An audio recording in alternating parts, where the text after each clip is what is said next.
नमस्कार, मैं हूं श्वेता। उत्तर प्रदेश की बड़ी खबरों में आपका स्वागत है। आज 17 अप्रैल दिन शुक्रवार। खबरों की ओर बढ़ने से पहले एक महत्वपूर्ण बात। अगर आप भी सरकारी नौकरी की तैयारी कर रहे हैं तो हमारे बुलेटिन के अंत में ही हम रोज करंट अफेयर से कुछ सवाल लेकर के आते हैं, जिसका अगर आपने सही जवाब दिया तो आपका नाम हमारे बुलेटिन के अंत में दिखाया जाएगा। चलिए अब एक नजर डालते हैं आज की सुर्खियों पर। यूपी में नकल पर लगेगी पूरी रोक, एआई से होगी परीक्षा निगरानी। बिना दस्तावेज वाहनों पर टोल पर सख्त, एआई निगरानी लागू। यूपी में स्थानीय व्यंजनों को मिलेगा ग्लोबल प्लेटफॉर्म। हाईकोर्ट ने पान मसाला प्रचार पर देरी को लेकर लगाई फटकार। कृष्ण भगत बने मुंबई इंडियंस के नए तेज गेंदबाज विकल्प। चलिए एक नजर डालते हैं आज की 25 बड़ी खबरों की ओर। 16 अप्रैल से शुरू हुए आरबीआई जेईई आवेदन।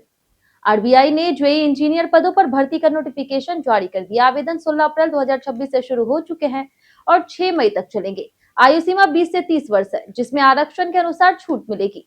सिविल या फिर इलेक्ट्रिकल इंजीनियरिंग में 3 वर्षीय डिप्लोमा आवश्यक है। परीक्षा 6 जून को होगी, जिसमें 300 अंकों के 180 प्रश्न और 150 मिनट में पूछे जाएंगे। आवेदन आरबीआई की वेबसाइट से किया जा सकता है। यूपी में नकल पर लगेगी पूरी रोक, एआई से होगी परीक्षा निगरानी।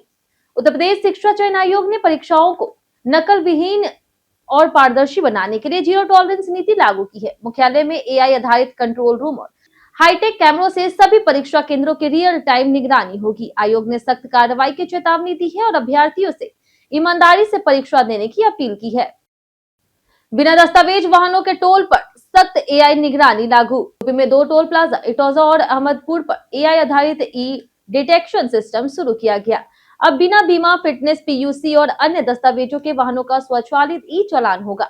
यह पायलट प्रोजेक्ट एनआईसी के सहयोग से लागू किया गया है। बाद में इसे पूरे प्रदेश में लागू करने की योजना है।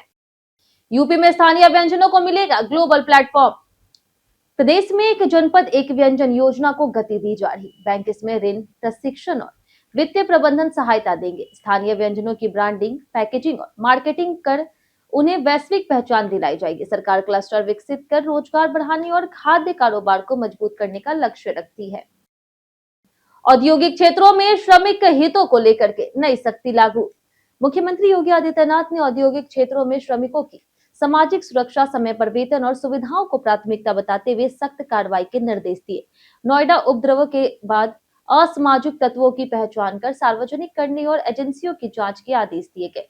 शिकायत निवारण सेल, बीमा, आवास और श्रमिक हितों की निगरानी बढ़ाने पर जोर दिया गया। स्मार्ट प्रीपेड मीटर विवाद पर उपभोक्ता परिषद ने उठाए सवाल। उत्तर प्रदेश विद्युत उपभोक्ता परिषद ने स्मार्ट प्रीपेड मीटर को लेकर के उपभोक्ताओं की शिकायतें विद्युत नियामक उपयोग में उठाई है। परिषद ने कहा कि बिना सहमति 70 लाख कनेक्शन प्रीपेड किए गए हैं और अधिनियम का उल्लंघन हो रहा। आयोग से जल्द निर्णय की मांग की गई है, क्योंकि प्रदेश में इसके खिलाफ विरोध प्रदर्शन जारी है। हाईकोर्ट ने पान मसाला प्रचार पर देरी को लेकर के लगाई फटकार।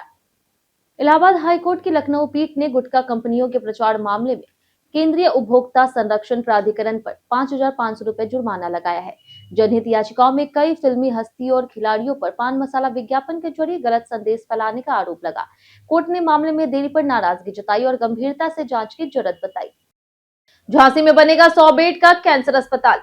उत्तर प्रदेश में स्वास्थ्य सेवाओं को मजबूत करने के लिए झांसी में 100 बेड का नया कैंसर अस्पताल बनाने की घोषणा की गई है। समीक्षा बैठक में टीबी उन्मूलन, मिजल्स, रूबेला नियंत्रण और जन आरोग्य मेलों को बढ़ाने पर जोर दिया गया। 885 चिकित्सा इकाइयों का निरीक्षण हुआ और चिकित्सकों की तैनाती और सेवाओं में सुधार के निर्देश दिए गए। यूपी में निजी स्कूलों की मनमानी, आरटीई पर फंसा दाखिला। आरटीई एक्ट के तहत यूपी में चयनित 1.95 लाख बच्चों में से करीब 90,000 का प्रवेश बाकी है। अब तक 1.05 लाख बच्चों का दाखिला हुआ। निजी स्कूलों की अनिच्छा और अभिभावकों की पसंद न बनने से देरी हुई। विभाग ने 1 सप्ताह का अतिरिक्त समय दिया है। सीएम योगी आदित्यनाथ ने बंगाल रैली में टीएमसी पर किया हमला। उत्तर प्रदेश के मुख्यमंत्री योगी आदित्यनाथ ने पश्चिम बंगाल की बराबनी में भाजपा उम्मीदवार अरिजीत रॉय के समर्थन में जनसभा की। उन्होंने टीएमसी, कांग्रेस और वामपंथियों पर भ्रष्टाचार, माफिया राज और भय फैलाने का आरोप लगाया। योगी ने भाजपा की विकास नीतियों, यूपी मॉडल, राम मंदिर और डबल इंजन सरकार के लाभ गिनाते हुए मतदाताओं से समर्थन की मांग की है। नोएडा अराजकता पर योगी सरकार ने शुरू की सख्त कार्रवाई। उत्तर प्रदेश के गौतम बुद्ध नगर में श्रमिक आंदोलन की आड़ में कथित अराजकता पर मुख्यमंत्री योगी आदित्यनाथ ने सख्ती दिखाई है। मामले की जांच एसटीएफ को सौंपी गई है। वहीं 45 अराजक तत्वों की पहचान कर उनकी तस्वीर सार्वजनिक स्थानों पर लगाने की तैयारी है। अब तक 396 हिरासत में है, 66 गिरफ्तार हैं और एटीएस 8 आरोपी पकड़े जा चुके हैं। यूपी होमगार्ड परीक्षा 25 से 27 अप्रैल को 74 जिलों में होगी आयोजित। उत्तर प्रदेश से यूपी भर्ती और प्रोन्नति बोर्ड 25 से 27 अप्रैल को 41,424 होमगार्ड पदों की परीक्षा 74 जिलों के 1053 केंद्रों पर आयोजित करेगा। पहली बार बोर्ड ये परीक्षा करवाएगा। वहीं 23 अप्रैल को मॉक ड्रिल होगी। परीक्षा 2 पालियों में होगी, सुबह 10 बजे से लेकर के 12 बजे तक और दोपहर 2 बजे से लेकर के 4 बजे तक। वहीं परीक्षा में सामान्य ज्ञान, हिंदी और तर्क शक्ति के प्रश्न शामिल होंगे। झुग्गियों में आग के बाद बिजली कनेक्शन पर उठे सवाल।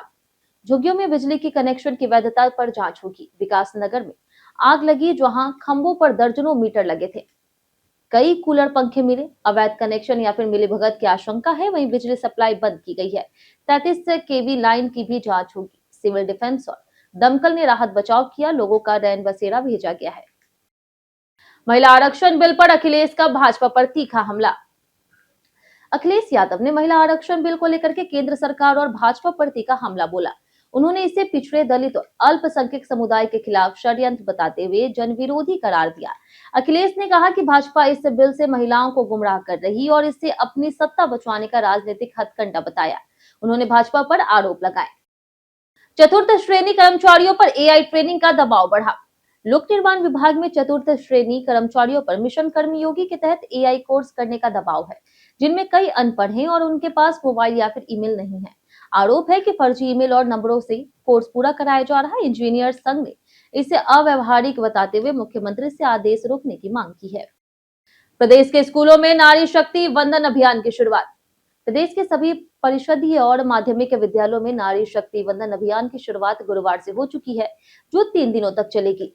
इसमें छात्राओं के अभिभावकों का सम्मान, मानव श्रृंखला, आत्मरक्षा प्रशिक्षण और सांस्कृतिक कार्यक्रम होंगे। 20 अप्रैल को निबंध, कविता और पोस्टर प्रतियोगिताएं आयोजित होगी। अभियान का उद्देश्य नारी सशक्तिकरण और सम्मान को बढ़ावा देना है।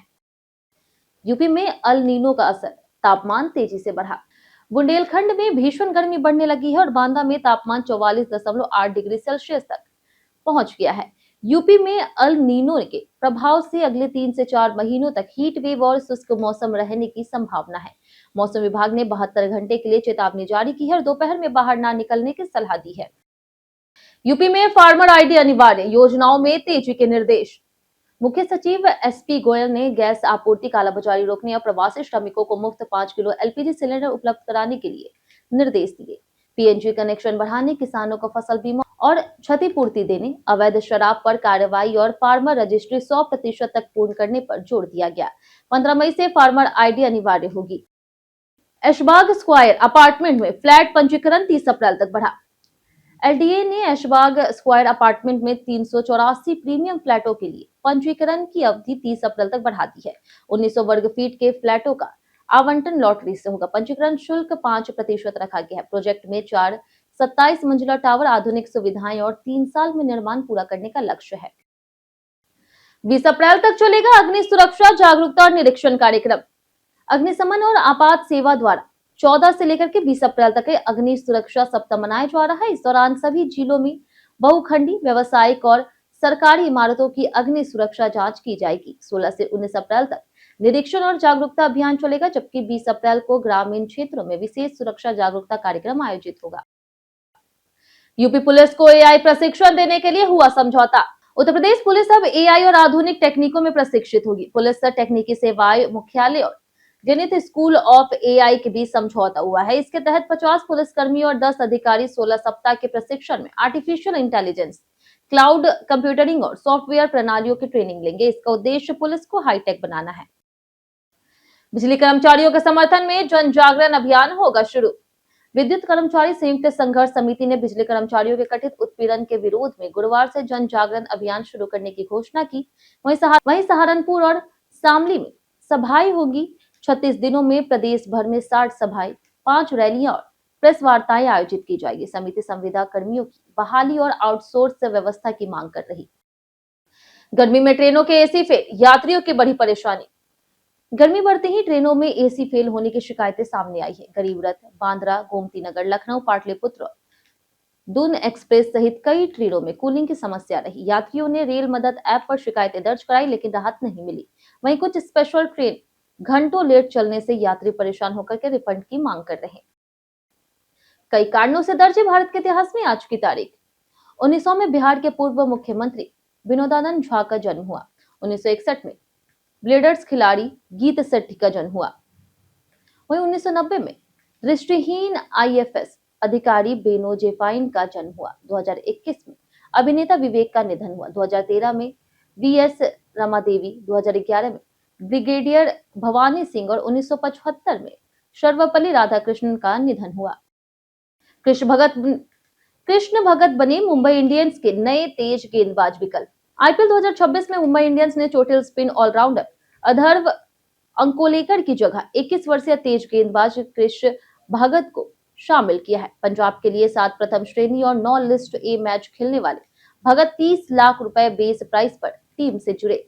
एमआई 4 मैचों में 1 जीत के साथ 9वें स्थान पर है। हम प्रतिदिन आपसे 5 ऐसे जरूरी सवाल और उसके जवाब बताएंगे जो कि यूपीपीएससी जैसे अन्य प्रतियोगी परीक्षाओं में काम आएंगे। सवाल इतिहास, यूपी स्पेशल, विज्ञान, करंट अफेयर्स और भूगोल से रहेंगे। पूछे गए 5 सवाल में आपने कितना सही जवाब दिया, ये हमें कमेंट करके जरूर बताएं। तो हमारा पहला सवाल है, उत्तर प्रदेश का स्थापना दिवस कब मनाया जाता है? ऑप्शन ए है 1 नवंबर, ऑप्शन बी है 1 दिसंबर, ऑप्शन सी है 24 जनवरी या फिर ऑप्शन डी 1 अप्रैल। इसका सही जवाब है ऑप्शन सी 24 जनवरी। हमारा दूसरा सवाल है कि उत्तर प्रदेश राज्य की उत्तर से दक्षिण के बीच की चौड़ाई कितनी है? ऑप्शन ए है 60 किलोमीटर, ऑप्शन बी है 120 किलोमीटर, ऑप्शन सी है 180 किलोमीटर, ऑप्शन डी 240 किलोमीटर। इसका सही जवाब है ऑप्शन डी 240 किलोमीटर। हमारा तीसरा सवाल है कि उत्तर प्रदेश राज्य का भौगोलिक आकार कैसा है? ऑप्शन ए है लंबवत, ऑप्शन बी है चौकोर, ऑप्शन सी है वृत्ताकार, ऑप्शन डी इनमें से कोई नहीं। इसका सही जवाब है ऑप्शन ए लंबवत। हमारा चौथा सवाल है कि उत्तर प्रदेश राज्य का राजकीय पशु क्या है? ऑप्शन ए है शेर, ऑप्शन बी है हाथी, ऑप्शन सी है बारहसिंघा, ऑप्शन डी लोमड़ी। इसका सही जवाब है ऑप्शन सी बारहसिंघा। हमारा आखिरी सवाल, बौद्ध काल के 16 महाजनपदों में से कितने महाजनपद उत्तर प्रदेश राज्य में थे? ऑप्शन ए है 2, ऑप्शन बी है 4, ऑप्शन सी है 6, ऑप्शन डी 8। इसका सही जवाब है ऑप्शन डी 8। बीते दिन बहुत से लोगों ने हमारे वीडियो पर लाइक और कमेंट किया था। जिन्होंने हमारे वीडियो पर लाइक और कमेंट किया उनके नाम है विजय सैनी, सुभाष गौतम, श्रवण कुशवाहा, गोविंद पांडे, स्वतंत्र कुमार यादव, ललित कुमार, जीत बलिया, अनूप कुमार, हसीन खान, संजय सिंह, सुभाष गौतम, धीरज राजभर, रश्मि देवी, अमित सिंह, मनोज कुमार, हुकम सिंह, पंकज तिवारी और रजत। इसी के साथ बढ़ते आज के सवाल को। आज का सवाल है, आपके क्षेत्र में मौसम का क्या हाल है? आप अपना जवाब हमें हमारे कमेंट सेक्शन में लिखकर जरूर बताएं। आज के लिए ही उत्तर प्रदेश की तमाम खबरों के साथ बने रहने के लिए देखते रहे डेली ईयूपी और साथ ही अगर आप यूट्यूब चैनल पर देखें, चैनल को सब्सक्राइब कर दे और अगर आप फेसबुक पेज पर देख रहे हो तो लाइक और फॉलो जरूर करें।